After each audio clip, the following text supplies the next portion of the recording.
So, what really makes someone a traitor? Today, we're going to dive into some of history's most infamous backstabs. We're talking shocking stories of treachery, and in some cases, maybe even tragically necessary betrayals. What do you think is the ultimate act of betrayal? Is it a friend turning on a friend, a general selling out his own country, or maybe an ally attacking another because they think it's for the greater good? Yeah, the answer isn't always so simple, and history is just filled with these messy, complicated examples. Let's kick things off with a betrayal that was really born from pure desperation. All right, we're jumping right into the thick of it, World War II, and a decision so heavy with consequences, people still argue about it today. This wasn't some simple case of good guys versus bad guys. It was a choice between two absolutely terrible outcomes. Okay, so picture this. The year is 1940. The Nazi war machine is just rolling across Europe. And France, well, France is about to collapse. On June 22nd, they sign an armistice, which basically takes them out of the war. For their ally, Great Britain, this sparked an existential panic. You see, both sides were stuck in a strategic nightmare. The French fleet was one of the most powerful in the world. If Hitler got his hands on it, Britain's survival was seriously in doubt. So the British offered what sounded like a simple fix. Hey, just sail your fleet over to our ports. But for the French, doing that would mean leaving their North African territories completely defenseless. It was a total deadlock, with no easy way out. With no good options left, Britain made a brutal calculation. They launched something called Operation Catapult. And at the Algerian port of Mers el-Kabir, the Royal Navy opened fire on the French fleet, their supposed allies. The result was absolutely devastating. Nearly 1,300 French sailors were killed, not by their enemy, but by their friends. The French were furious, of course. They immediately cut off all diplomatic ties. But back in Britain, the attack was painted as a terrible, but strategically vital decision for national survival. Okay, so from a betrayal between nations, let's turn to betrayals that were, well, a whole lot more personal. So we've moved on from national strategy to good old-fashioned personal treachery. We're looking at two men whose names have literally become synonyms for the word traitor. But you'll see, they got there for very, very different reasons. First step, Benedict Arnold. During the American Revolution, this guy was a brilliant and celebrated general, a real war hero. But his career just became this cascade of frustrations. He got passed over for a promotion he felt he deserved. Then a battle injury ended his fighting days for good. Then came accusations of corruption.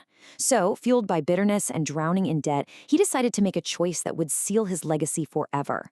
And look, this wasn't just any General Arnold. Arnold was a close friend of George Washington himself. Washington trusted him even after all the scandals. So when Arnold plotted to hand over the super strategic fort at West Point to the British and almost got Washington captured in the process, the sense of personal betrayal was just profound. Arnold's treachery wasn't just political, it was a knife in the back of a friend. All right, now let's hop across the Atlantic and fast forward in time to another infamous name. Vidkun Quisling's betrayal of Norway wasn't born from battlefield slights or personal debt. Nope, it came from something else entirely: ideology. Quisling was a Norwegian politician who basically had a huge political crush on Hitler. He founded his own Nazi-inspired party, and in late 1939, he got his big chance to meet his idol. And he didn't just meet him, he shared vital Norwegian military secrets, actively helping Hitler plan the invasion of his own homeland. On April 9, 1940, Quisling pretty much opened the front door and handed Norway over to the Nazis on a silver platter. I mean, Benedict Arnold is a famous traitor, for sure. But Vidkun Quisling's actions were so infamous, so complete in their betrayal, that his very name entered the dictionary. It now literally defines what it means to be a collaborator with the enemy. For our final story, we are dialing the clock way back to the dying days of an empire. And here, the betrayal is maybe the most personal of all. A story of two men who were as close as brothers until one decided that glory was way more important than loyalty. So the scene is the mid-5th century. The Western Roman Empire is, well, it's a hot mess. It's crumbling, borders are collapsing, the economy's in ruins, and a string of weak emperors has left this massive power vacuum at the very top. It's chaotic, it's dangerous, and in all this chaos, two soldiers, a barbarian general named Ricimer and a Roman named Majorian, start rising through the ranks together. They were brothers in arms, so close and so effective that together they actually overthrow the sitting emperor and seize power.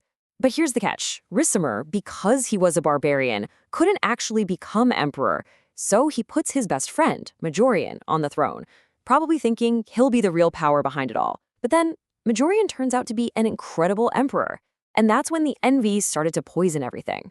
As Majorian won victories and improved the lives of Roman citizens, he got all the credit. Ricimer, standing in the shadows, felt like he was the true architect of all this success, and just grew intensely jealous. This wasn't about money or ideology. It was pure, corrosive envy. Ricimer eventually conspired against Majorian, had him arrested, tortured for 5 days, and then beheaded the man he once called his brother. So, after looking at these three very different stories, what can we really take away from all this? What does the anatomy of a betrayal actually look like? Well, we've seen that betrayal comes in a lot of different flavors, doesn't it? It can be a cold, strategic calculation for a nation's survival. It can be the result of a hero's wounded pride and desperation for cash. It can be born from a genuine, if totally twisted, belief in a cause. And maybe most tragically of all, it can spring from the simple, human poison of envy. These stories really show how easily the lines between right and wrong, between friend and foe, can get incredibly blurry under pressure. It leaves us with a pretty big question, right? When the stakes are at their highest, where do you draw the line between loyalty and survival?